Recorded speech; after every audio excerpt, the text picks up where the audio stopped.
ஒரே நாளில் மட்டும் ஃபார்மா ஸ்டாக்ஸ் எல்லாம் கிட்டத்தட்ட 8% வரைக்கும் ஃபால் ஆயிருக்குது. இந்த ஃபாலுக்கான ரீசன் என்ன, இந்த ஃபாலில் இப்போ இன்வெஸ்ட் பண்ணலாமா வேணாமா அப்படிங்கிற கொஸ்டினுக்கான ஆன்சரை இந்த வீடியோவை நீங்கள் ஃபுல்லாக கடைசி வரைக்கும் பார்த்தீங்க அப்படின்னா உங்களுக்கு புரியும். இந்த ஃபாலுக்கு என்ன ரீசன் சொல்லி பார்த்தீங்க அப்படின்னா, டொனால்ட் ட்ரம்ப் இந்தியா மேலே கிட்டத்தட்ட 26% டேரிஃப்ஸை போட்டிருந்தார். ஆனால் அதில் ஃபார்மா கம்பெனிஸை பற்றி எதுவுமே சொல்லலை. ஆனால் இதுக்கு பதிலாக அவர் என்ன சொல்லிட்டார் அப்படின்னா, ஃபார்மா கம்பெனிஸை நாங்கள் தனி கேட்டகரியாக வச்சுருக்கோம் அப்படின்னும், ஃபார்மாக்கு இது வரைக்கும் பாத்திராத அளவுக்கு பெரிய டேரிஃப்ஸை போட போகிறோம் அப்படின்னு சொல்லிட்டும் அவர் சொல்லியிருக்கார். இதனால பயத்திலேயே ஃபார்மா கம்பெனிஸ் எல்லாம் இறங்கிருச்சு.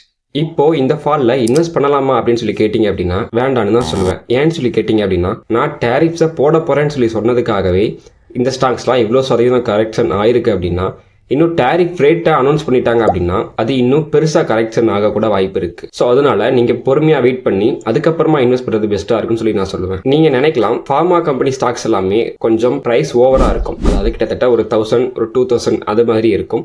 ஸோ நீங்கள் அப்படி போட்டு ஒவ்வொரு ஸ்டாக்காக வாங்க முடியாது அப்படின்னு சொல்லி நினைக்கிறீங்க அப்படின்னா உங்களுக்காகவே ஒரு ETF இருக்கு, ஃபார்மா ETF அப்படின்னு.